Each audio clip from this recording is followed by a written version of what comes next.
आप सुन रहे हैं जगतगुरु तत्वदर्शी संत रामपाल जी महाराज द्वारा लिखित पुस्तक गीता तेरा ज्ञान अमृत का पेज नंबर 140। हिंदी अनुवाद। हे मात ब्रह्मा, मैं तथा शिव तुम्हारे ही प्रभाव से जन्मवान हैं, नित्य नहीं हैं, अर्थात हम अविनाशी नहीं हैं। फिर अन्य इंद्रादि दूसरे देवता किस प्रकार नित्य हो सकते हैं? तुम ही अविनाशी हो, प्रकृति तथा सनातनी देवी हो। पृष्ठ 11-12 अध्याय 5 श्लोक 8। यदि दयार्ग्रमना न सदाम्बिके कथमेहम विहितः च तमोगुणः कमलजश्च रजोगुण संभवः सुविहितः किमु सत्वगुणो हरियः। अनुवाद। भगवान शंकर बोले, हे मात, यदि हमारे ऊपर आप दयायुक्त हो तो मुझे तमोगुण क्यों बनाया? कमल से उत्पन्न ब्रह्मा को रजोगुण किस लिए बनाया तथा विष्णु को सत्गुण क्यों बनाया, अर्थात जीवों के जन्म मृत्यु रूपी दुष्कर्म में क्यों लगाया? श्लोक 12। रमे से स्वप्तिम पुरुषम सदा तव गतिम न ही वह विद्म शिवे। हिंदी।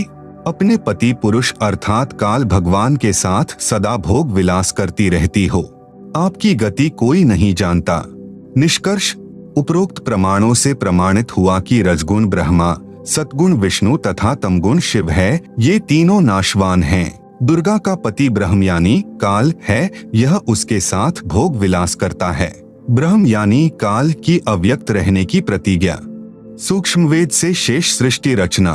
तीनों पुत्रों की उत्पत्ति के पश्चात ब्रह्म ने अपनी पत्नी दुर्गा यानी प्रकृति से कहा, मैं प्रतिज्ञा करता हूँ कि भविष्य में मैं किसी को अपने वास्तविक रूप में दर्शन नहीं दूंगा, जिस कारण से मैं अव्यक्त माना जाऊंगा। दुर्गा से कहा कि आप मेरा भेद किसी को मत देना, मैं गुप्त रहूंगा। दुर्गा ने पूछा कि क्या आप अपने पुत्रों को भी दर्शन नहीं दोगे? ब्रह्म ने कहा, मैं अपने पुत्रों को तथा अन्य को किसी भी साधना से दर्शन नहीं दूंगा, यह मेरा अटल नियम रहेगा। दुर्गा ने कहा, यह तो आपका उत्तम नियम नहीं है जो आप अपनी संतान से भी छुपे रहोगे। तब काल ने कहा, दुर्गा मेरी विवशता है, मुझे 1,00,000 मानव शरीरधारी प्राणियों का आहार करने का श्राप लगा है। यदि मेरे पुत्रों यानी ब्रह्मा, विष्णु, महेश को पता लग गया तो ये उत्पत्ति, स्थिति तथा संहार का कार्य नहीं करेंगे, इसलिए यह मेरा अनुत्तम नियम सदा रहेगा। जब ये तीनों कुछ बड़े हो जाएं तो इन्हें अचेत कर देना, मेरे विषय में नहीं बताना, नहीं तो मैं तुझे भी दंड दूंगा। दुर्गा इस डर के मारे वास्तविकता नहीं बताती, इसीलिए गीता अध्याय 7 श्लोक 24 में कहा है कि यह बुद्धिहीन जन समुदाय मेरे अनुत्तम नियम से अपरिचित हैं कि मैं कभी भी किसी के सामने प्रकट नहीं होता, अपनी योग माया से छुपा रहता हूँ। इसलिए मुझ अव्यक्त को मनुष्य रूप में आया हुआ अर्थात कृष्ण मानते हैं। अबुद्धयः यानी बुद्धिहीन, मम यानी मेरे, अनुत्तमम यानी अनुत्तम अर्थात घटिया, अव्ययम यानी अविनाशी, परम भावम यानी विशेष भाव को, अजानन्तः यानी न जानते हुए, माम अव्यक्तम यानी मुझ अव्यक्त को, व्यक्तिम यानी मनुष्य रूप में, आपन्नम यानी आया, मन्यन्ते यानी मानते हैं, अर्थात मैं कृष्ण नहीं हूँ। गीता अध्याय 7 श्लोक 24। आप सुन रहे हैं जगतगुरु तत्वदर्शी संत रामपाल जी महाराज द्वारा लिखित पुस्तक गीता तेरा ज्ञान अमृत का पेज नंबर 141। गीता अध्याय 11 श्लोक 47 तथा 48 में कहा है कि यह मेरा वास्तविक काल रूप है। इसके दर्शन अर्थात ब्रह्म प्राप्ति न वेदों में वर्णित विधि से, न जप से, न तप से तथा न किसी क्रिया से हो सकती है। जब तीनों बच्चे युवा हो गए तब माता भवानी यानी प्रकृति अष्टंगी ने कहा कि तुम सागर मंथन करो। प्रथम बार सागर मंथन किया तो ज्योति निरंजन ने अपने श्वासों द्वारा 4 वेद उत्पन्न किए। उनको गुप्त वाणी द्वारा आज्ञा दी कि सागर में निवास करो। 4 वेद निकले, वह ब्रह्मा ने लिए। वस्तु लेकर तीनों बच्चे माता के पास आए, तब माता ने कहा कि 4 वेदों को ब्रह्मा रखे व पढ़े। नोट। वास्तव में पूर्ण ब्रह्म ने ब्रह्म अर्थात काल को 5 वेद प्रदान किए थे, लेकिन ब्रह्म ने केवल 4 वेदों को प्रकट किया, 5वां वेद छुपा दिया, जो पूर्ण परमात्मा ने स्वयं प्रकट होकर कबीरगिरभी अर्थात कबीरवाणी यानी कबीर वाणी द्वारा लोकोक्तियों व दोहों के माध्यम से प्रकट किया है। दूसरी बार सागर मंथन किया तो 3 कन्याएं मिली। माता ने तीनों को बांट दिया। प्रकृति यानी दुर्गा ने अपने ही अन्य 3 रूप यानी सावित्री, लक्ष्मी तथा पार्वती धारण किए तथा समुद्र में छुपा दी। सागर मंथन के समय बाहर आ गई। वही प्रकृति 3 रूप हुई तथा भगवान ब्रह्मा को सावित्री, भगवान विष्णु को लक्ष्मी, भगवान शंकर को पार्वती पत्नी रूप में दी। तीनों ने भोग विलास किया। सुर तथा असुर दोनों पैदा हुए। जब तीसरी बार सागर मंथन किया तो 14 रत्न ब्रह्मा को तथा अमृत विष्णु को व देवताओं को, मध यानी शराब असुरों को तथा विष परमार्थ शिव ने अपने कंठ में ठहराया। यह तो बहुत बाद की बात है। जब ब्रह्मा वेद पढ़ने लगा तो पता चला कि कोई सर्व ब्रह्मांडों की रचना करने वाला कुल का मालिक पुरुष यानी प्रभु और है। तब ब्रह्मा जी ने विष्णु जी व शंकर जी को बताया कि वेदों में वर्णन है कि सृजनहार कोई और प्रभु है, परंतु वेद कहते हैं कि भेद हम भी नहीं जानते। उसके लिए संकेत है कि किसी तत्वदर्शी संत से पूछो। तब ब्रह्मा माता के पास आया और सब वृतांत कह सुनाया। माता कहा करती थी कि मेरे अतिरिक्त और कोई नहीं है, मैं ही करता हूँ, मैं ही सर्वशक्तिमान हूँ। परंतु ब्रह्मा ने कहा कि वेद ईश्वर कृत हैं, यह झूठ नहीं हो सकते। दुर्गा ने कहा कि तेरा पिता तुझे दर्शन नहीं देगा, उसने प्रतिज्ञा की हुई है। तब ब्रह्मा ने कहा, माता जी अब आपकी बात पर अविश्वास हो गया है, मैं उस पुरुष यानी प्रभु का पता लगाकर ही रहूंगा। दुर्गा ने कहा कि यदि वह तुझे दर्शन नहीं देगा तो तुम क्या करोगे? ब्रह्मा ने कहा कि मैं आपको शक्ल नहीं दिखाऊंगा। दूसरी तरफ ज्योति निरंजन ने कसम खाई है कि मैं अव्यक्त रहूंगा, किसी को दर्शन नहीं दूंगा, अर्थात 21 ब्रह्मांड में कभी भी अपने वास्तविक काल रूप में आकार में नहीं आऊंगा। आप सुन रहे हैं जगत गुरु तत्वदर्शी संत रामपाल जी महाराज द्वारा लिखित पुस्तक गीता तेरा ज्ञान अमृत का पेज नंबर 142, गीता अध्याय नंबर 7 का श्लोक नंबर 24। अव्यक्तम व्यक्तिम आपन्नम मन्यन्ते माम अबुद्धयः परम भावम अजानन्तः मम अव्ययम अनुत्तमम। अनुवाद: अबुद्धयः यानी बुद्धिहीन लोग, मम यानी मेरे, अनुत्तमम यानी अश्रेष्ठ, अव्ययम यानी अटल, परम यानी परम, भावम यानी भाव को, अजानन्तः यानी न जानते हुए, अव्यक्तम यानी अदृश्यमान, माम यानी मुझ काल को, व्यक्तिम यानी नर रूप आकार में, कृष्ण आपन्नम यानी प्राप्त हुआ, मन्यन्ते यानी मानते हैं। गीता अध्याय नंबर 7 का श्लोक नंबर 25। न अहम प्रकाशः सर्वस्य योगमाया स्मावृतः मूढ़ः अयम न अभिजानाति लोकः माम अजम अव्ययम।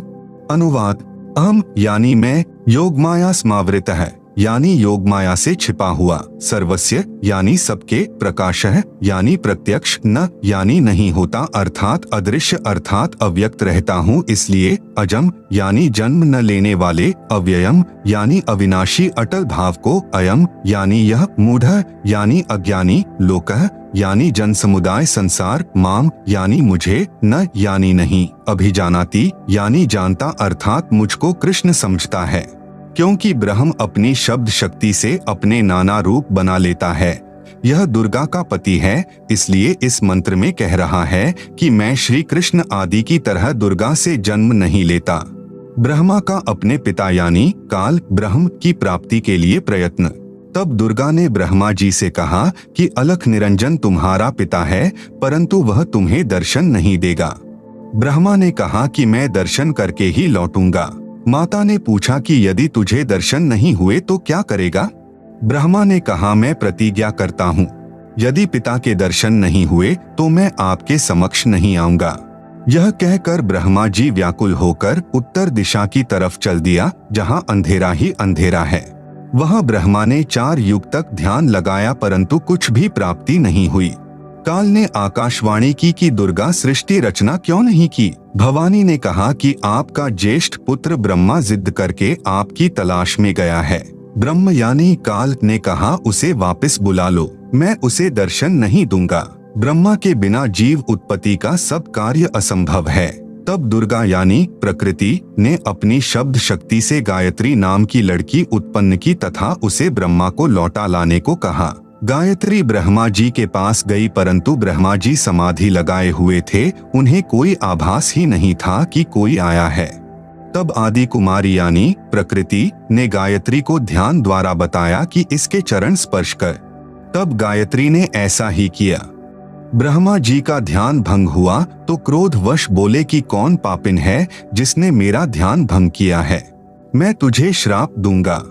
गायत्री कहने लगी कि मेरा दोष नहीं है, पहले मेरी बात सुनो तब श्राप देना। आप सुन रहे हैं जगत गुरु तत्वदर्शी संत रामपाल जी महाराज द्वारा लिखित पुस्तक गीता तेरा ज्ञान अमृत का पेज नंबर 143। मेरे को माता ने तुम्हें लौटा लाने को कहा है क्योंकि आपके बिना जीव उत्पत्ति नहीं हो सकती। ब्रह्मा ने कहा कि मैं कैसे जाऊं, पिताजी के दर्शन हुए नहीं, ऐसे जाऊं तो मेरा उपहास होगा। यदि आप माता जी के समक्ष यह कह दें कि ब्रह्मा को पिता यानी ज्योति निरंजन के दर्शन हुए हैं, मैंने अपनी आंखों से देखा है, तो मैं आपके साथ चलूं। तब गायत्री ने कहा कि आप मेरे साथ संभोग यानी सेक्स करोगे तो मैं आपकी झूठी साक्षी यानी गवाही भरूंगी। तब ब्रह्मा ने सोचा कि पिता के दर्शन हुए नहीं, वैसे जाऊं तो माता के सामने शर्म लगेगी और चारा नहीं दिखाई दिया। फिर गायत्री से रति क्रिया यानी संभोग की। तब गायत्री ने कहा कि क्यों न एक गवाह और तैयार किया जाए। ब्रह्मा ने कहा बहुत ही अच्छा है। तब गायत्री ने शब्द शक्ति से एक लड़की यानी पुहपवती नाम की पैदा की तथा उससे दोनों ने कहा कि आप गवाही देना कि ब्रह्मा ने पिता के दर्शन किए हैं। तब पुहपवती ने कहा कि मैं क्यों झूठी गवाही दूं? हाँ, यदि ब्रह्मा मेरे से रति क्रिया यानी संभोग करे तो गवाही दे सकती हूँ। गायत्री ने ब्रह्मा को समझाया यानी उकसाया कि और कोई चारा नहीं है। तब ब्रह्मा ने पुहपवती से संभोग किया तो तीनों मिलकर आदि माया यानी प्रकृति के पास आए। दोनों देवियों ने उपरोक्त शर्त इसलिए रखी थी कि यदि ब्रह्मा माता के सामने हमारी झूठी गवाही को बता देगा तो माता हमें श्राप दे देगी, इसलिए उसे भी दोषी बना लिया। यहाँ महाराज गरीब दास जी कहते हैं कि दास गरीब यह चूक धुरोधुर, माता दुर्गा द्वारा ब्रह्मा को श्राप देना। तब माता ने ब्रह्मा से पूछा क्या तुझे तेरे पिता के दर्शन हुए? ब्रह्मा ने कहा हाँ मुझे पिता के दर्शन हुए हैं। दुर्गा ने कहा साक्षी बता। तब ब्रह्मा ने कहा इन दोनों के समक्ष साक्षात्कार हुआ है। देवी ने उन दोनों लड़कियों से पूछा क्या तुम्हारे सामने ब्रह्म का साक्षात्कार हुआ है? तब दोनों ने कहा कि हाँ, हमने अपनी आंखों से देखा है। फिर भवानी यानी प्रकृति को संशय हुआ कि मुझे तो ब्रह्म ने कहा था कि मैं किसी को दर्शन नहीं दूंगा, परंतु ये कहते हैं कि दर्शन हुए हैं। तब अष्टंगी ने ध्यान लगाया और काल ज्योति निरंजन से पूछा कि यह क्या कहानी है। ज्योति निरंजन जी ने कहा कि ये तीनों झूठ बोल रहे हैं। तब माता ने कहा तुम झूठ बोल रहे हो, आकाशवाणी हुई है कि इन्हें कोई दर्शन नहीं हुए। यह बात सुनकर ब्रह्मा ने कहा कि माता जी मैं सौगंध खाकर पिता की तलाश करने गया था, परंतु पिता यानी ब्रह्म के दर्शन हुए नहीं। आपके पास आने में शर्म लग रही थी, इसलिए हमने झूठ बोल दिया। तब माता यानी दुर्गा ने कहा कि अब मैं तुम्हें श्राप देती हूँ। ब्रह्मा को श्राप, तेरी पूजा जग में नहीं होगी, आगे तेरे वंशज होंगे वे बहुत पाखंड करेंगे, झूठी बात बनाकर जग को ठगेंगे, ऊपर से तो कर्म कांड करते दिखाई देंगे, अंदर से विकार करेंगे। आप सुन रहे हैं जगत गुरु तत्वदर्शी संत रामपाल जी महाराज द्वारा लिखित पुस्तक गीता तेरा ज्ञान अमृत का पेज नंबर 144। कथा पुराणों को पढ़कर सुनाया करेंगे, स्वयं को ज्ञान नहीं होगा कि सद्ग्रंथों में वास्तविकता क्या है, फिर भी मानवश तथा धन प्राप्ति के लिए गुरु बनकर अनुयायियों को लोकवेद यानी शास्त्र विरुद्ध दंत कथा सुनाया करेंगे। देवी देवों की पूजा करके तथा करवा के दूसरों की निंदा करके कष्ट पर कष्ट उठाएंगे। जो उनके अनुयायी होंगे उनको परमार्थ नहीं बताएंगे, दक्षिणा के लिए जगत को गुमराह करते रहेंगे, अपने आप को सबसे अच्छा मानेंगे, दूसरों को नीचा समझेंगे। जब माता के मुख से यह सुना तो ब्रह्मा मूर्छित होकर जमीन पर गिर गया। बहुत समय उपरांत होश में आया। गायत्री को श्राप, तेरे कई सांड पति होंगे, तू मृतलोक में गाय बनेगी। पुहपवती को श्राप, तेरी जगह गंदगी में होगी, तेरे फूलों को कोई पूजा में नहीं लाएगा। इस झूठी गवाही के कारण तुझे यह नरक भोगना होगा। तेरा नाम केवड़ा केतकी होगा, यानी हरियाणा में कुसोंधी कहते हैं। यह गंदगी यानी कुर्डियों वाली जगह पर होती है। इस प्रकार तीनों को श्राप देकर माता भवानी बहुत पछताई। इस प्रकार पहले तो जीव बिना सोचे मन यानी काल निरंजन के प्रभाव से गलत कार्य कर देता है, परंतु जब आत्मा यानी सत्पुरुष अंश के प्रभाव से उसे ज्ञान होता है तो पीछे पछताना पड़ता है। जिस प्रकार माता पिता अपने बच्चों को छोटी सी गलती के कारण ताड़ते हैं क्रोधवश होकर, परंतु बाद में बहुत पछताते हैं, यही प्रक्रिया मन यानी काल निरंजन के प्रभाव से सर्व जीवों में क्रियावान हो रही है। हाँ, यहाँ एक बात विशेष है कि निरंजन यानी काल ब्रह्म ने भी अपना कानून बना रखा है कि यदि कोई जीव किसी दुर्बल जीव को सताएगा तो उसे उसका बदला देना पड़ेगा। जब आदि भवानी यानी प्रकृति अष्टंगी ने ब्रह्मा गायत्री व पुहपवती को श्राप दिया तो अलख निरंजन यानी ब्रह्मकाल ने कहा कि हे भवानी यानी प्रकृति अष्टंगी, यह आपने अच्छा नहीं किया। अब मैं यानी निरंजन आपको श्राप देता हूँ कि द्वापर युग में तेरे भी 5 पति होंगे। द्रौपदी ही आदिमाया का अवतार हुई है। जब यह आकाशवाणी सुनी तो आदि माया ने कहा कि हे ज्योति निरंजन यानी काल, मैं तेरे वश पड़ी हूँ, जो चाहे सो कर ले। विष्णु का अपने पिता यानी काल ब्रह्म की प्राप्ति के लिए प्रस्थान व माता का आशीर्वाद पाना। इसके बाद विष्णु से प्रकृति ने कहा कि पुत्र तू भी अपने पिता का पता लगा ले। तब विष्णु अपने पिताजी काल यानी ब्रह्म का पता करते करते पाताल लोक में चले गए, जहाँ शेषनाग था। उसने विष्णु को अपनी सीमा में प्रविष्ट होते देखकर क्रोधित होकर जहर भरा फुंकारा मारा। उसके विष के प्रभाव से विष्णु जी का रंग सांवला हो गया, जैसे स्प्रे पेंट हो जाता है। तब विष्णु ने चाहा कि इस नाग को मजा चखाना चाहिए। आप सुन रहे हैं जगत गुरु तत्वदर्शी संत रामपाल जी महाराज द्वारा लिखित पुस्तक गीता तेरा ज्ञान अमृत का पेज नंबर 145। तब ज्योति निरंजन यानी काल ने देखा कि अब विष्णु को शांत करना चाहिए। तब आकाशवाणी हुई कि विष्णु अब तू अपनी माताजी के पास जा और सत्य सत्य सारा विवरण बता देना, तथा जो कष्ट आपको शेषनाग से हुआ है इसका प्रतिशोध द्वापर युग में लेना।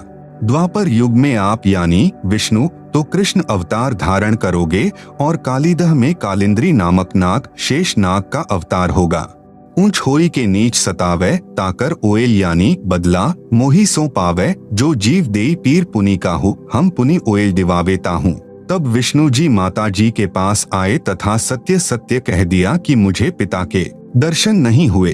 इस बात से माता यानी प्रकृति बहुत प्रसन्न हुई और कहा कि पुत्र तू सत्यवादी है। अब मैं अपनी शक्ति से तेरे पिता से मिलाती हूँ तथा तेरे मन का संशय खत्म करती हूँ। कबीर देख पुत्र तो ही पिता भीटाऊ, तोरे मन का धोखा मिटाऊ। मन स्वरूप करता कह जानो, मनते दूजा और न मानो। स्वर्ग पाताल दौर मन केरा, मन अस्थिर मन अह अनेरा। निरंकार मन ही को कहिए, मन की आस निश दिन रहिए। देखूं पलटी शून्य मह ज्योति, जहाँ पर झिलमिल झालर होती। इस प्रकार माता यानी अष्टंगी प्रकृति ने विष्णु से कहा कि मन ही जग का करता है, यही ज्योति निरंजन है। ध्यान में जो 1000 ज्योतियां नजर आती हैं, वही उसका रूप है। जो शंख घंटा आदि का बाजा सुना, यह महास्वर्ग में निरंजन का ही बज रहा है। तब माता यानी अष्टंगी प्रकृति ने कहा कि हे पुत्र, तुम सब देवों के सरताज हो और तेरी हर कामना व कार्य मैं पूर्ण करूंगी। तेरी पूजा सर्व जग में होगी। आपने मुझे सच सच बताया है। काल के 21 ब्रह्मांडों के प्राणियों की विशेष आदत है कि अपनी व्यर्थ महिमा बनाता है। जैसे दुर्गा जी श्री विष्णु जी को कह रही है कि तेरी पूजा जग में होगी। मैंने तुझे तेरे पिता के दर्शन करा दिए। दुर्गा ने केवल प्रकाश दिखाकर श्री विष्णु जी को बहका दिया। श्री विष्णु जी भी प्रभु की यही स्थिति अपने अनुयायियों को समझाने लगे कि परमात्मा का केवल प्रकाश दिखाई देता है, परमात्मा निराकार है। इसके बाद आदि भवानी रुद्र यानी महेश जी के पास गई तथा कहा कि महेश तू भी कर ले अपने पिता की खोज। तेरे दोनों भाइयों को तो तुम्हारे पिता के दर्शन नहीं हुए, उनको जो देना था वह प्रदान कर दिया है। अब आप मांगो जो मांगना है। तब महेश ने कहा कि हे जननी, मेरे दोनों बड़े भाइयों को पिता के दर्शन नहीं हुए, फिर प्रयत्न करना व्यर्थ है। कृपा मुझे ऐसा वर दो कि मैं अमर यानी मृत्युंजय हो जाऊं। तब माता ने कहा कि यह मैं नहीं कर सकती। हाँ, युक्ति बता सकती हूँ। जिससे तेरी आयु सबसे लंबी बनी रहेगी। विधि योग समाधि है, इसलिए महादेव जी ज्यादातर समाधि में ही रहते हैं। इस प्रकार माता यानी अष्टंगी प्रकृति ने तीनों पुत्रों को विभाग बांट दिए। आप सुन रहे हैं जगत गुरु तत्वदर्शी संत रामपाल जी महाराज द्वारा लिखित पुस्तक गीता तेरा ज्ञान अमृत का पेज नंबर 146। भगवान ब्रह्मा जी को काल लोक में 184 के चोले यानी शरीर रचने यानी बनाने का अर्थात रजोगुण प्रभावित करके संतान उत्पत्ति के लिए विवश करके जीव उत्पत्ति कराने का विभाग प्रदान किया। भगवान विष्णु जी को इन जीवों के पालन पोषण कर्मानुसार करने तथा मोह ममता उत्पन्न करके स्थिति बनाए रखने का विभाग दिया। भगवान शिव शंकर यानी महादेव को संहार करने का विभाग प्रदान किया, क्योंकि इनके पिता निरंजन को 1 लाख मानव शरीरधारी जीव प्रतिदिन खाने पड़ते हैं। यहाँ पर मन में एक प्रश्न उत्पन्न होगा कि ब्रह्मा विष्णु तथा शंकर जी से उत्पत्ति स्थिति और संहार कैसे होता है। ये तीनों अपने अपने लोक में रहते हैं। जैसे आजकल संचार प्रणाली को चलाने के लिए उपग्रहों को ऊपर आसमान में छोड़ा जाता है और वे नीचे पृथ्वी पर संचार प्रणाली को चलाते हैं, ठीक इसी प्रकार ये तीनों देव जहां भी रहते हैं, इनके शरीर से निकलने वाले सूक्ष्म गुण की तरंगे तीनों लोकों में अपने आप हर प्राणी पर प्रभाव बनाए रहती है। उपरोक्त विवरण एक ब्रह्मांड में ब्रह्म यानी काल की रचना का है।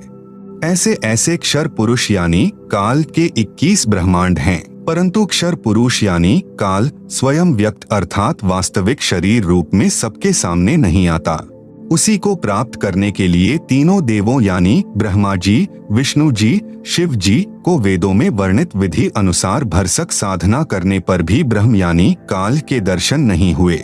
बाद में ऋषियों ने वेदों को पढ़ा, उसमें लिखा है कि अग्नेय तनूर असि पवित्र यजुर्वेद अध्याय 1 मंत्र 15 परमेश्वर सशरीर है तथा पवित्र यजुर्वेद अध्याय 5 मंत्र 1 में लिखा है कि अग्नेय तनूर असि विष्णवे त्वा सोमस्य तनूर असि।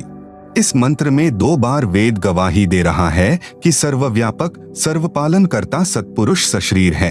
पवित्र यजुर्वेद अध्याय 40 मंत्र 8 में कहा है कि कबीर मनीषी यानी जिस परमेश्वर की सर्व प्राणियों को चाह है वह कबीर अर्थात कबीर है।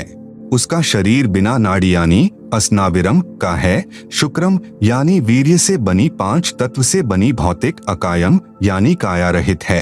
वह सर्व का मालिक सर्वोपरि सत्यलोक में विराजमान है। उस परमेश्वर का तेजपुंज का स्वर ज्योति यानी स्वयं प्रकाशित शरीर है जो शब्द रूप अर्थात अविनाशी है। वही कबीरदेव यानी कबीर परमेश्वर है जो सर्व ब्रह्मांडों की रचना करने वाला विधाता यानी सर्व ब्रह्मांडों का रचनहार, स्वयंभूः यानी स्वयं प्रकट होने वाला, यथा तथ्य अर्थान यानी वास्तव में, शाश्वत यानी अविनाशी है। गीता अध्याय 15 श्लोक 17 में भी प्रमाण है। भावार्थ है कि पूर्ण ब्रह्म का शरीर का नाम कबीर यानी कबीरदेव है। उस परमेश्वर का शरीर नूर तत्व से बना है। परमात्मा का शरीर अति सूक्ष्म है जो उस साधक को दिखाई देता है जिसकी दिव्य दृष्टि खुल चुकी है। इस प्रकार जीव का भी सूक्ष्म शरीर है जिसके ऊपर 5 तत्व का खोल यानी कवर अर्थात 5 तत्व की काया चढ़ी होती है जो माता पिता के संयोग से शुक्रम यानी वीर्य से बनी है। आप सुन रहे हैं जगत गुरु तत्वदर्शी संत रामपाल जी महाराज द्वारा लिखित पुस्तक गीता तेरा ज्ञान अमृत का पेज नंबर 147। शरीर त्यागने के पश्चात भी जीव का सूक्ष्म शरीर साथ रहता है।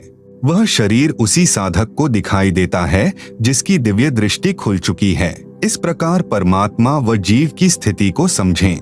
वेदों में ओम नाम के स्मरण का प्रमाण है जो केवल ब्रह्म साधना है। इस उद्देश्य से ओम नाम के जाप को पूर्ण ब्रह्म का मानकर ऋषियों ने भी हजारों वर्ष हठ योग करके यानी समाधि लगाकर प्रभु प्राप्ति की चेष्टा की, परंतु प्रभु दर्शन नहीं हुए। सिद्धियां प्राप्त हो गई। उन्हीं सिद्धि रूपी खिलौनों से खेलकर ऋषि भी जन्म मृत्यु के चक्र में ही रह गए तथा अपने अनुभव के शास्त्रों में परमात्मा को निराकार लिख दिया। ब्रह्म यानी काल ने कसम खाई है कि मैं अपने वास्तविक रूप में किसी को दर्शन नहीं दूंगा, मुझे अव्यक्त जाना करेंगे। अव्यक्त का भावार्थ है कि कोई आकार में है परंतु व्यक्तिगत रूप से स्थूल रूप में दर्शन नहीं देता। जैसे आकाश में बादल छा जाने पर दिन के समय सूर्य अदृश्य हो जाता है। वह दृश्यमान नहीं है, परंतु वास्तव में बादलों के पार ज्यों का त्यों है। इस अवस्था को अव्यक्त कहते हैं। प्रमाण के लिए गीता अध्याय 7 श्लोक 24, 25, अध्याय 11 श्लोक 48 तथा 32। पवित्र गीता जी बोलने वाला ब्रह्म यानी काल श्री कृष्ण जी के शरीर में प्रेतवत प्रवेश करके कह रहा है कि अर्जुन, मैं बढ़ा हुआ काल हूँ और सर्व को खाने के लिए आया हूँ। गीता अध्याय 11 का श्लोक नंबर 32, यह मेरा वास्तविक रूप है, इसको तेरे अतिरिक्त न तो कोई पहले देख सका तथा न कोई आगे देख सकता है। अर्थात वेदों में वर्णित यज्ञ, जप, तप तथा ओम नाम आदि की विधि से मेरे इस वास्तविक स्वरूप के दर्शन नहीं हो सकते। गीता अध्याय 11 श्लोक नंबर 48, मैं कृष्ण नहीं हूँ। ये मूर्ख लोग कृष्ण रूप में मुझ अव्यक्त को व्यक्त यानी मनुष्य रूप मान रहे हैं, क्योंकि ये मेरे घटिया नियम से अपरिचित हैं कि मैं कभी वास्तविक इस काल रूप में सबके सामने नहीं आता, अपनी योग माया से छुपा रहता हूँ। गीता अध्याय 7 श्लोक नंबर 24, 25। विचार करें, अपने छुपे रहने वाले विधान को स्वयं अश्रेष्ठ यानी अनुत्तम क्यों कह रहे हैं? यदि पिता अपनी संतान को भी दर्शन नहीं देता तो उसमें कोई त्रुटि है जिस कारण से छुपा है तथा सुविधाएं भी प्रदान कर रहा है। काल यानी ब्रह्म को श्रापवश 1 लाख मानव शरीरधारी प्राणियों का आहार करना पड़ता है तथा 25% प्रतिदिन जो ज्यादा उत्पन्न होते हैं उन्हें ठिकाने लगाने के लिए तथा कर्म भोग का दंड देने के लिए 84 लाख योनियों की रचना की हुई है। यदि सबके सामने बैठकर किसी की पुत्री, किसी की पत्नी, किसी के पुत्र माता पिता को खाएगा तो सर्व को ब्रह्म से घृणा हो जाए तथा जब भी कभी पूर्ण परमात्मा कविरग्नि यानी कबीर परमेश्वर स्वयं आए या अपना कोई संदेशवाहक यानी दूत भेजे तो सर्व प्राणी सत्य भक्ति करके काल के जाल से निकल जाएं। जगत गुरु तत्वदर्शी संत रामपाल जी महाराज द्वारा लिखित पुस्तक गीता तेरा ज्ञान अमृत का पेज नंबर 148 पर ब्रह्मलोक का लघु चित्र तथा पेज नंबर 149 पर ज्योति निरंजन यानी काल ब्रह्म के लोक यानी 21 ब्रह्मांड का लघु चित्र दिया गया है, जिसे आप पुस्तक में देख सकते हैं। आप सुन रहे हैं जगत गुरु तत्वदर्शी संत रामपाल जी महाराज द्वारा लिखित पुस्तक गीता तेरा ज्ञान अमृत का पेज नंबर 150। इसलिए धोखा देकर रखता है तथा पवित्र गीता अध्याय 7 श्लोक 18, 24, 25 में अपनी साधना से होने वाली मुक्ति यानी गति को भी अनुत्तमाम यानी अति अश्रेष्ठ कहा है तथा अपने विधान यानी नियम को भी अनुत्तम यानी अश्रेष्ठ कहा है। प्रत्येक ब्रह्मांड में बने ब्रह्मलोक में एक महास्वर्ग बनाया है। महास्वर्ग में एक स्थान पर नकली सतलोक, नकली अलख लोक, नकली अगम लोक तथा नकली अनामी लोक की रचना प्राणियों को धोखा देने के लिए प्रकृति यानी दुर्गा आदि माया द्वारा करवा रखी है। कबीर साहेब का एक शब्द है, कर नैनो दीदार महल में प्यारा है, में वाणी है कि काया भेद किया निर्वारा, यह सब रचना पिंड मंझारा है। माया अविगत जाल पसारा, सो कारीगर भारा है। आदि माया किन्ही चतुराई, झूठी बाजी पिंड दिखाई, अविगत रचना रची अंड माही वाका प्रतिबिंब डारा है। एक ब्रह्मांड में अन्य लोकों की भी रचना है, जैसे श्री ब्रह्मा जी का लोक, श्री विष्णु जी का लोक, श्री शिव जी का लोक, जहाँ पर बैठकर तीनों प्रभु नीचे के 3 लोकों यानी स्वर्गलोक अर्थात इंद्र का लोक, पृथ्वी लोक तथा पाताल लोक पर एक एक विभाग के मालिक बनकर प्रभुता करते हैं तथा अपने पिता काल के खाने के लिए प्राणियों की उत्पत्ति, स्थिति तथा संहार का कार्यभार संभालते हैं। तीनों प्रभुओं की भी जन्म व मृत्यु होती है, तब काल इन्हें भी खाता है। इसी ब्रह्मांड, इसे अंड भी कहते हैं क्योंकि ब्रह्मांड की बनावट अंडाकार है।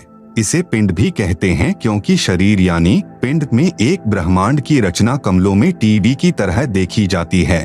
में एक मानसरोवर तथा धर्मरा यानी न्यायाधीश का भी लोक है तथा एक गुप्त स्थान पर पूर्ण परमात्मा अन्य रूप धारण करके रहता है, जैसे प्रत्येक देश का राजदूत भवन होता है। वहाँ पर कोई नहीं जा सकता। वहाँ पर वे आत्माएं रहती हैं जिनकी सत्यलोक की भक्ति अधूरी रहती है। जब भक्ति युग आता है तो उस समय परमेश्वर कबीर जी अपना प्रतिनिधि पूर्ण संत सतगुरु भेजते हैं। इन पुण्य आत्माओं को पृथ्वी पर उस समय मानव शरीर प्राप्त होता है तथा ये शीघ्र ही सत भक्ति पर लग जाते हैं तथा सतगुरु से दीक्षा प्राप्त करके पूर्ण मोक्ष प्राप्त कर जाते हैं। उस स्थान पर रहने वाले हंस आत्माओं की निजी भक्ति कमाई खर्च नहीं होती। परमात्मा के भंडार से सर्व सुविधाएं उपलब्ध होती हैं। ब्रह्म यानी काल के उपासकों की भक्ति कमाई स्वर्ग महास्वर्ग में समाप्त हो जाती है, क्योंकि इस काल लोक यानी ब्रह्म लोक तथा परब्रह्म लोक में प्राणियों को अपना किया कर्मफल ही मिलता है। क्षर पुरुष यानी ब्रह्म ने अपने 20 ब्रह्मांडों को 4 महाब्रह्मांडों में विभाजित किया है। एक महाब्रह्मांड में 5 ब्रह्मांडों का समूह बनाया है तथा चारों ओर से अंडाकार गोलाई यानी परिधि में रोका है तथा चारों महाब्रह्मांडों को भी फिर अंडाकार गोलाई यानी परिधि में रोका है। आप सुन रहे हैं जगत गुरु तत्वदर्शी संत रामपाल जी महाराज द्वारा लिखित पुस्तक गीता तेरा ज्ञान अमृत का पेज नंबर 151। 21वें ब्रह्मांड की रचना एक महाब्रह्मांड जितना स्थान लेकर की है। 21वें ब्रह्मांड में प्रवेश होते ही 3 रास्ते बनाए हैं। 21वें ब्रह्मांड में भी बाईं तरफ नकली सतलोक, नकली अलख लोक, नकली अगम लोक, नकली अनामी लोक की रचना प्राणियों को धोखे में रखने के लिए आदि माया यानी दुर्गा से करवाई है तथा दाईं तरफ 12 सर्वश्रेष्ठ ब्रह्म साधकों यानी भक्तों को रखता है। फिर प्रत्येक युग में उन्हें अपने संदेश वाहक यानी संत सतगुरु बनाकर पृथ्वी पर भेजता है, जो शास्त्र विधि रहित साधना व ज्ञान बताते हैं तथा स्वयं भी भक्तिहीन हो जाते हैं तथा अनुयायियों को भी काल जाल में फंसा जाते हैं। फिर वे गुरुजी तथा अनुयायी दोनों ही नरक में जाते हैं। फिर सामने एक ताला लगा रखा है, वह रास्ता काल यानी ब्रह्म के निज लोक में जाता है, जहाँ पर यह ब्रह्म यानी काल अपने वास्तविक मानव सदृश काल रूप में रहता है। इसी स्थान पर एक पत्थर की टुकड़ी तवे के आकार की यानी चपाती पकाने की लोहे की गोल प्लेट सी होती है, स्वतः गर्म रहती है, जिस पर 1 लाख मानव शरीरधारी प्राणियों के सूक्ष्म शरीर को भूनकर उनमें से गंदगी निकाल कर खाता है। उस समय सर्व प्राणी बहुत पीड़ा अनुभव करते हैं तथा हाहाकार मच जाती है। फिर कुछ समय उपरांत वे बेहोश हो जाते हैं, जीव मरता नहीं। फिर धर्मराय के लोक में जाकर कर्माधार से अन्य जन्म प्राप्त करते हैं तथा जन्म मृत्यु का चक्कर बना रहता है। उपरोक्त सामने लगा ताला ब्रह्म यानी काल केवल अपने आहार वाले प्राणियों के लिए कुछ क्षण के लिए खोलता है। पूर्ण परमात्मा के सत्य नाम व सार नाम से यह ताला स्वयं खुल जाता है। ऐसे काल का जाल पूर्ण परमात्मा कबीरदेव यानी कबीर साहेब ने स्वयं ही अपने निजी भक्त धर्मदास जी को समझाया। परब्रह्म के 7 संख ब्रह्मांडों की स्थापना कबीर परमेश्वर यानी कबीरदेव ने आगे बताया है कि परब्रह्म यानी अक्षर पुरुष ने अपने कार्य में गफलत की, क्योंकि यह मानसरोवर में सो गया तथा जब परमेश्वर यानी मैंने अर्थात कबीर साहेब ने उस सरोवर में अंडा छोड़ा तो अक्षर पुरुष यानी परब्रह्म ने उसे क्रोध से देखा। इन दोनों अपराधों के कारण इसे भी 7 संख ब्रह्मांडों सहित सतलोक से बाहर कर दिया। अन्य कारण अक्षर पुरुष यानी परब्रह्म अपने साथी ब्रह्म यानी क्षर पुरुष की विदाई में व्याकुल होकर परमपिता कबीरदेव यानी कबीर परमेश्वर की याद भूलकर उसी को याद करने लगा तथा सोचा कि क्षर पुरुष यानी ब्रह्म तो बहुत आनंद मना रहा होगा, वह स्वतंत्र राज्य करेगा, मैं पीछे रह गया। तथा अन्य कुछ आत्माएं जो परब्रह्म के साथ 7 संख ब्रह्मांडों में जन्म मृत्यु का कर्मदंड भोग रही हैं, उन हंस आत्माओं की विदाई की याद में खो गई जो ब्रह्म यानी काल के साथ 21 ब्रह्मांडों में फंसी हैं तथा पूर्ण परमात्मा सुखदायी कबीरदेव की याद भुला दी। आप सुन रहे हैं जगत गुरु तत्वदर्शी संत रामपाल जी महाराज द्वारा लिखित पुस्तक गीता तेरा ज्ञान अमृत का पेज नंबर 152। परमेश्वर कबीरदेव के बार बार समझाने पर भी आस्था कम नहीं हुई। परब्रह्म यानी अक्षर पुरुष ने सोचा कि मैं भी अलग स्थान प्राप्त करूं तो अच्छा रहे। यह सोचकर राज्य प्राप्ति की इच्छा से सारनाम का जाप प्रारंभ कर दिया। इसी प्रकार अन्य आत्माओं ने यानी जो परब्रह्म के साथ संख ब्रह्मांडों में फंसी हैं, सोचा कि वे जो ब्रह्म के साथ आत्माएं गई हैं, वे तो वहां मौज मस्ती मनाएंगे, हम पीछे रह गए। परब्रह्म के मन में यह धारणा बनी कि क्षर पुरुष अलग होकर बहुत सुखी होगा। यह विचार कर अंतरात्मा से भिन्न स्थान प्राप्ति की ठान ली। परब्रह्म यानी अक्षर पुरुष ने हठ योग नहीं किया, परंतु केवल अलग राज्य प्राप्ति के लिए सहज ध्यान योग विशेष कसक के साथ करता रहा। अलग स्थान प्राप्त करने के लिए पागलों की तरह विचरने लगा, खाना पीना भी त्याग दिया।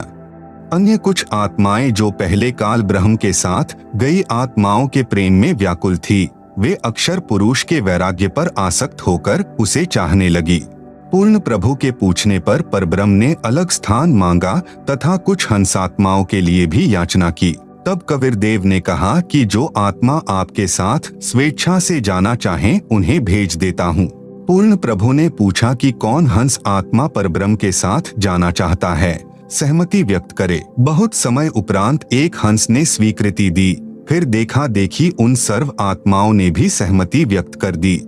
सर्वप्रथम स्वीकृति देने वाले हंस को स्त्री रूप बनाया, उसका नाम ईश्वरी माया यानी प्रकृति सुरती रखा तथा अन्य आत्माओं को उस ईश्वरी माया में प्रवेश करके अचिंत द्वारा अक्षर पुरुष यानी परब्रह्म के पास भेजा। पतिव्रता पद से गिरने की सजा पाई। कई युगों तक दोनों साथ संख ब्रह्मांडों में रहे, परंतु परब्रह्म ने दुर्व्यवहार नहीं किया। ईश्वरी माया की स्वेच्छा से अंगीकार किया तथा अपनी शब्द शक्ति द्वारा नाखूनों से स्त्री इंद्री यानी योनि बनाई। ईश्वरी देवी की सहमति से संतान उत्पन्न की। इसलिए परब्रह्म के लोक यानी 7 संख ब्रह्मांडों में प्राणियों को तप्तशिला का कष्ट नहीं है तथा वहाँ पशु पक्षी भी ब्रह्म लोक के देवों से अच्छे चरित्र युक्त हैं। आयु भी बहुत लंबी है, परंतु जन्म मृत्यु कर्माधार पर कर्मदंड तथा परिश्रम करके ही उदर पूर्ति होती है। स्वर्ग तथा नरक भी ऐसे ही बने हैं।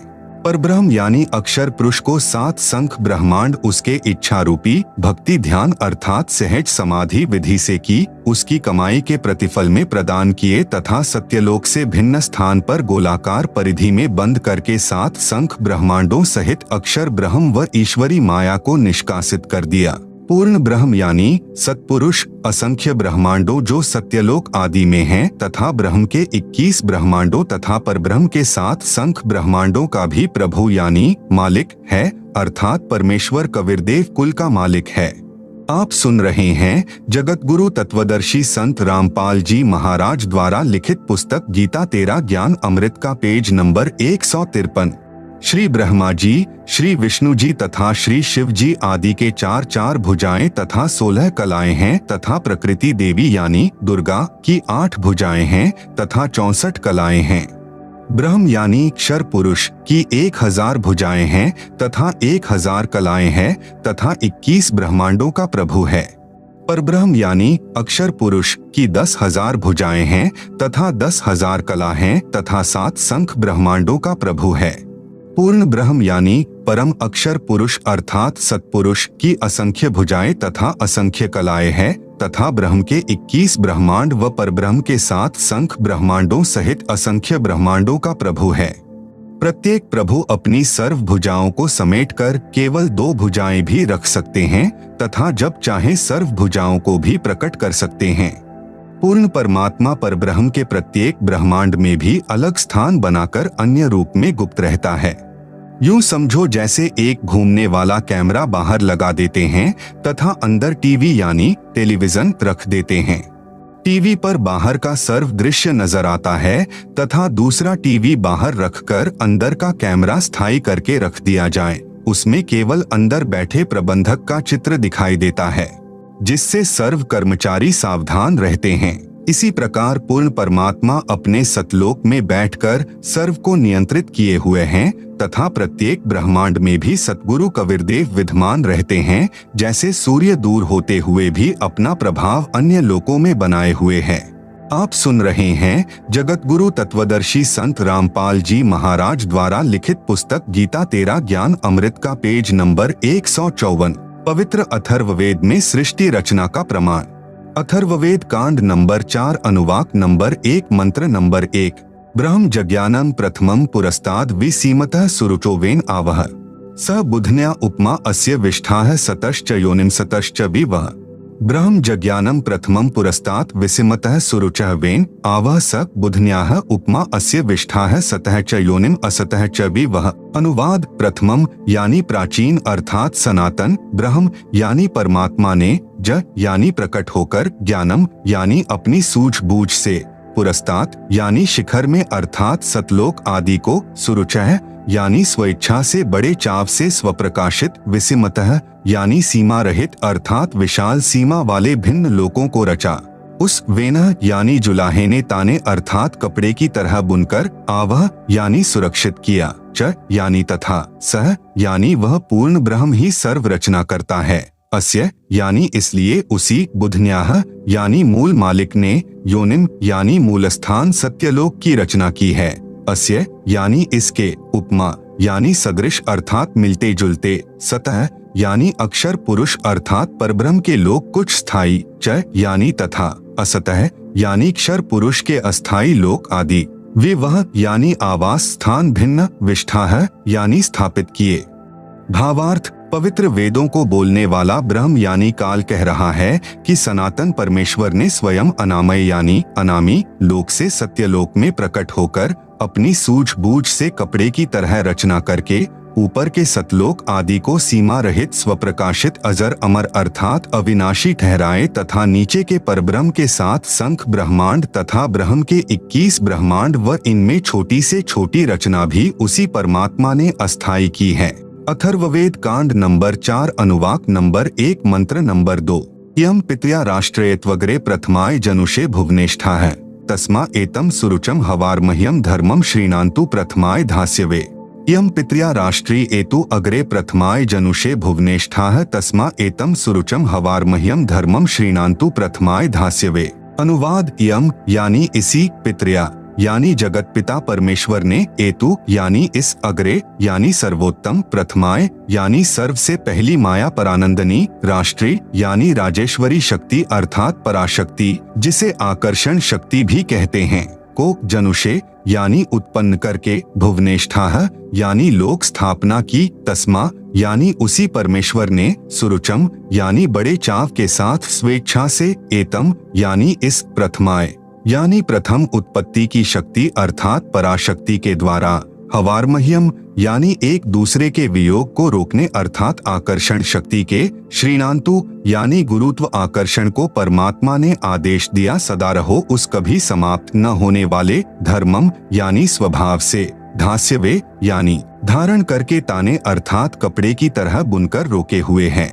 आप सुन रहे हैं जगत गुरु तत्वदर्शी संत रामपाल जी महाराज द्वारा लिखित पुस्तक गीता तेरा ज्ञान अमृत का पेज नंबर 155। भावार्थ जगत पिता परमेश्वर ने अपनी शब्द शक्ति से राष्ट्रीय अर्थात सबसे पहली माया राजेश्वरी उत्पन्न की तथा उसी पराशक्ति के द्वारा एक दूसरे को आकर्षण शक्ति से रोकने वाले कभी न समाप्त होने वाले गुण से उपरोक्त सर्व ब्रह्मांडों को स्थापित किया है। अथर्ववेद कांड नंबर 4 अनुवाक नंबर 1 मंत्र नंबर 3। प्रयोजगे विद्वानस्य बंधुर्विश्वा देवानाम जनिमा विवक्ति ब्रह्म ब्रह्मण उज्जभार मध्यान्नि चरुच्चैः स्वधा अभिप्रतस्थ। प्रयोजगे विद्वानस्य बंधुः विश्वा देवानाम जनिमा विवक्ति ब्रह्म ब्रह्मण उज्जभार मध्यात् निचैः उच्चैः स्वधा अभिप्रतस्थ। अनुवाद प्र यानी सर्वप्रथम, देवानाम यानी देवताओं व ब्रह्मांडों की, जगह यानी उत्पत्ति के ज्ञान को, विद्वानस्य यानी जिज्ञासु भक्त का, यह यानी जो, बंधुः यानी वास्तविक साथी अर्थात पूर्ण परमात्मा ही अपने निज सेवक को, जनिमा यानी अपने द्वारा सृजन किए हुए को, विवक्ति यानी स्वयं ही ठीक ठीक विस्तार पूर्वक बताता है कि, ब्रह्मणः यानी पूर्ण परमात्मा ने, मध्यात् यानी अपने मध्य से अर्थात शब्द शक्ति से, ब्रह्म है यानी ब्रह्मक्षर पुरुष अर्थात काल को, उज्जभार यानी उत्पन्न करके, विश्वा सारे संसार को अर्थात सर्व लोकों को, उच्चैः यानी ऊपर सत्यलोक आदि, निचैः यानी नीचे परब्रह्म व ब्रह्म के यानी सर्व ब्रह्मांड, स्वधा यानी अपनी धारण करने वाली, अभियः यानी आकर्षण शक्ति से, प्रतस्थौ यानी दोनों को अच्छी प्रकार स्थित किया। भावार्थ, पूर्ण परमात्मा अपने द्वारा रची सृष्टि का ज्ञान तथा सर्व आत्माओं की उत्पत्ति का ज्ञान अपने निजी दास को स्वयं ही सही बताता है कि पूर्ण परमात्मा ने अपने मध्य अर्थात अपने शरीर से अपनी शब्द शक्ति के द्वारा ब्रह्म यानी क्षर पुरुष काल की उत्पत्ति की तथा सर्व ब्रह्मांडों को ऊपर सतलोक, अलखलोक, अगमलोक, अनामी लोक आदि तथा नीचे परब्रह्म के साथ संख ब्रह्मांड तथा ब्रह्म के 21 ब्रह्मांडों को अपनी धारण करने वाली आकर्षण शक्ति से ठहराया हुआ है। जैसे पूर्ण परमात्मा कबीर परमेश्वर यानी कबीरदेव ने अपने निजी सेवक अर्थात सखा श्री धर्मदास जी, आदरणीय गरीबदास जी आदि को अपने द्वारा रची सृष्टि का ज्ञान स्वयं ही बताया। उपरोक्त वेद मंत्र भी यही समर्थन कर रहा है। अथर्ववेद कांड नंबर 4 अनुवाक नंबर 1 मंत्र नंबर 4।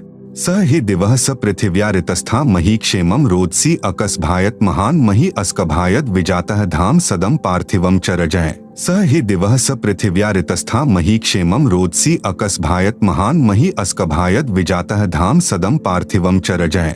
आप सुन रहे हैं जगत गुरु तत्वदर्शी संत रामपाल जी महाराज द्वारा लिखित पुस्तक गीता तेरा ज्ञान अमृत का पेज नंबर 156।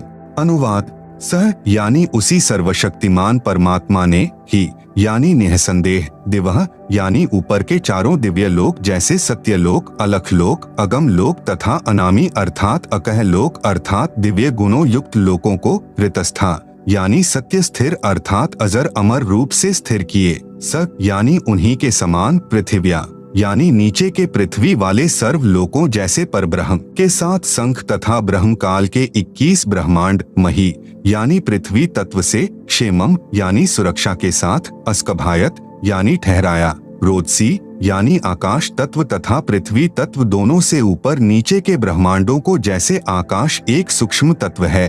आकाश का गुण शब्द है। पूर्ण परमात्मा ने ऊपर के लोक शब्द रूप रचे जो तेजपुंज के बनाए हैं तथा नीचे के परब्रह्म यानी अक्षर पुरुष के सप्त संख ब्रह्मांड तथा ब्रह्मक्षर पुरुष के 21 ब्रह्मांडों को पृथ्वी तत्व से अस्थायी रचा। महान यानी पूर्ण परमात्मा ने पार्थिवम यानी पृथ्वी वाले वि यानी भिन्न भिन्न धाम यानी लोक च यानी और सदम यानी आवास स्थान मही यानी पृथ्वी तत्व से रजह यानी प्रत्येक ब्रह्मांड में छोटे छोटे लोकों की जातः यानी रचना करके अस्कभायत यानी स्थिर किया। भावार्थ, ऊपर के चारों लोक सत्यलोक, अलखलोक, अगम लोक, अनामी लोक यह तो अजर अमर स्थायी अर्थात अविनाशी रचे हैं तथा नीचे के ब्रह्म तथा परब्रह्म के लोकों को अस्थायी रचना करके तथा अन्य छोटे छोटे लोक भी उसी परमेश्वर ने रचकर स्थिर किए। अथर्ववेद कांड नंबर 4 अनुवाक नंबर 1 मंत्र 5।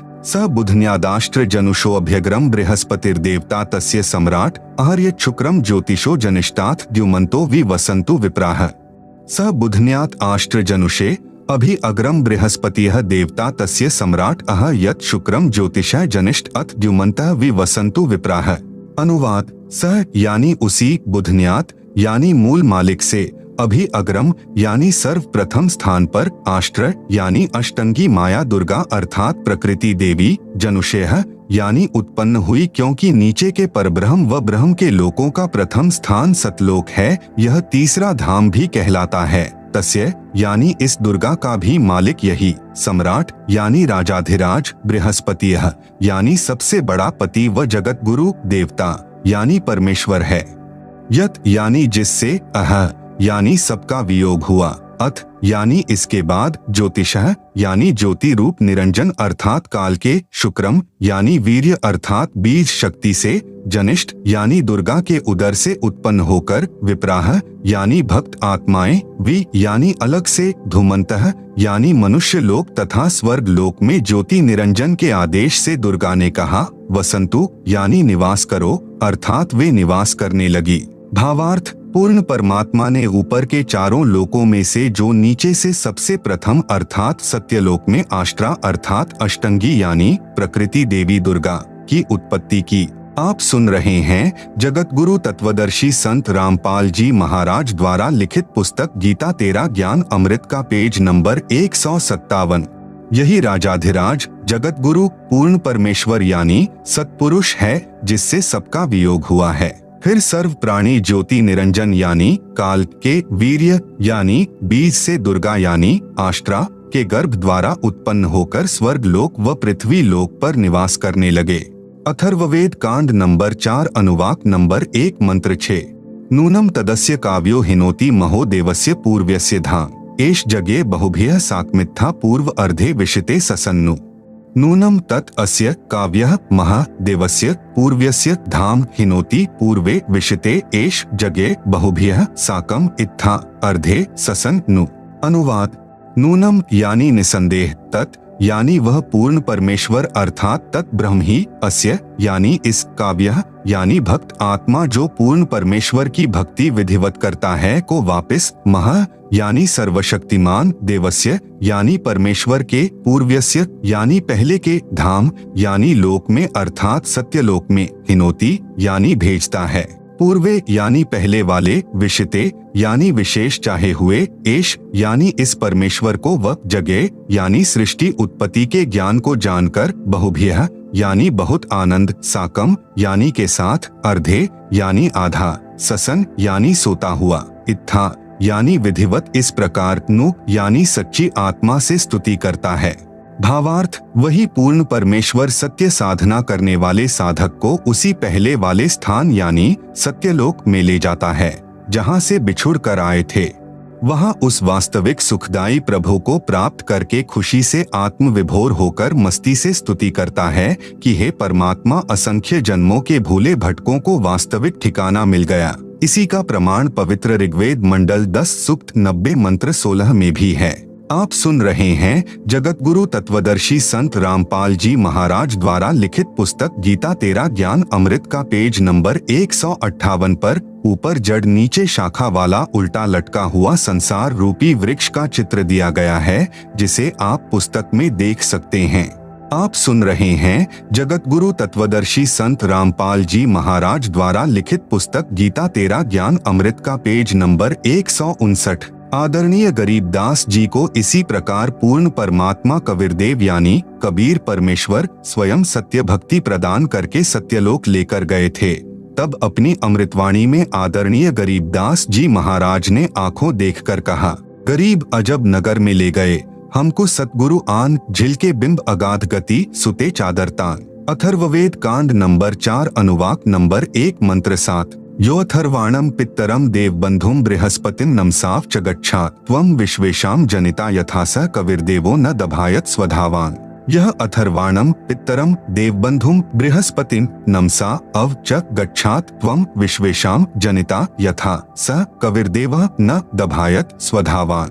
अनुवाद। यह यानी जो, अथर्वाणम यानी अचल अर्थात अविनाशी, पित्तरम यानी जगत पिता, देव बंधुम यानी भक्तों का वास्तविक साथी अर्थात आत्मा का आधार, बृहस्पतिम यानी जगत गुरु, च यानी तथा, नमसा यानी विनम्र पुजारी अर्थात विधिवत साधक को, अव यानी सुरक्षा के साथ, गच्छात यानी सतलोक गए हुओं को अर्थात जिनका पूर्ण मोक्ष हो गया, वे सत्यलोक में जा चुके हैं, उनको सतलोक ले जाने वाला, विश्वेशाम यानी सर्व ब्रह्मांडों की, जनिता यानी रचना करने वाला जगदम्बा अर्थात माता वाले गुणों से भी युक्त, न दभायत यानी काल की तरह धोखा न देने वाले, स्वधावान यानी स्वभाव अर्थात गुणों वाला, यथा यानी ज्यों का त्यों अर्थात वैसा ही, सह यानी वह, त्वम यानी आप, कबीरदेवः कबीरदेवः यानी कबीरदेव है अर्थात भाषा भिन्न इसे कबीर परमेश्वर भी कहते हैं। भावार्थ, इस मंत्र में यह भी स्पष्ट कर दिया कि उस परमेश्वर का नाम कबीरदेव अर्थात कबीर परमेश्वर है जिसने सर्व रचना की है, जो परमेश्वर अचल अर्थात वास्तव में अविनाशी, गीता अध्याय 15 श्लोक 16-17 में भी प्रमाण है।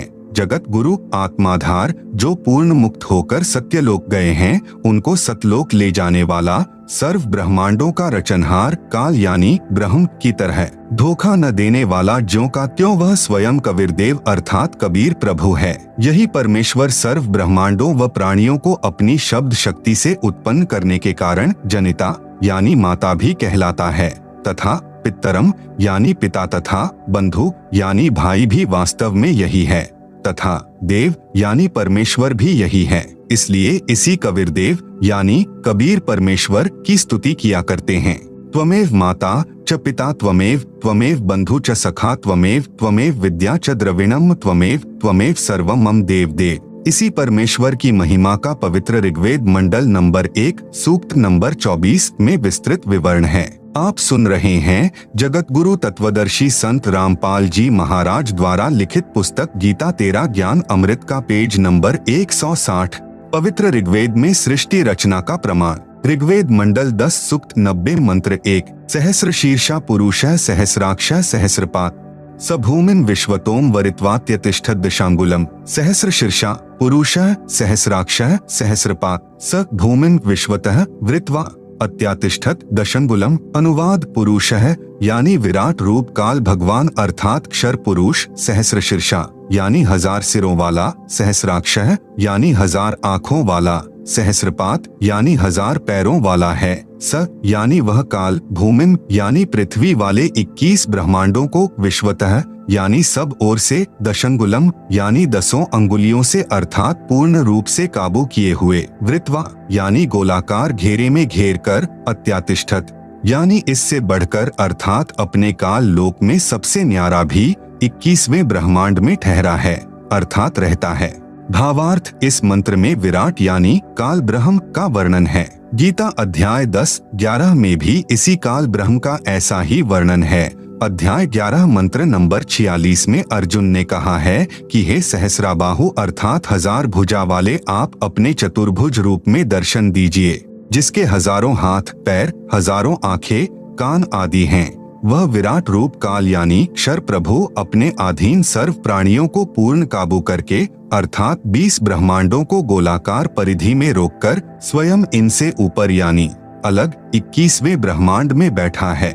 ऋग्वेद मंडल 10 सूक्त 90 मंत्र 2 पुरुष एवेदम सर्वम यद्भूतम यच्च भाव्यम उतामृतत्वस्येशानो यदन्नेनातिरोहति। पुरुष एव इदम सर्वम यत् भूतम यत् च भाव्यम उत अमृतत्वस्य ईशानः यत् अन्नेन अतिरोहति। अनुवाद एव यानी इसी प्रकार कुछ सही तौर पर पुरुष यानी भगवान है, वह अक्षर पुरुष अर्थात परब्रह्म है। च यानी और इदम यानी यह, यत यानी जो, भूतम यानी उत्पन्न हुआ है, यत यानी जो, भाव्यम यानी भविष्य में होगा, सर्वम यानी सब, यत यानी प्रयत्न से अर्थात मेहनत द्वारा, अन्नेन यानी अन्न से, अतिरोहति यानी विकसित होता है।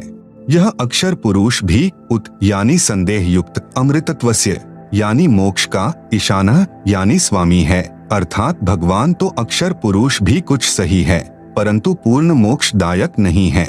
भावार्थ इस मंत्र में परब्रह्म यानी अक्षर पुरुष का विवरण है जो कुछ भगवान वाले लक्षणों से युक्त है परंतु इसकी भक्ति से भी पूर्ण मोक्ष नहीं है, इसलिए इसे संदेह युक्त मुक्तिदाता कहा है। इसे कुछ प्रभु के गुणों युक्त इसलिए कहा है कि यह काल की तरह तप्तशिला पर भून कर नहीं खाता।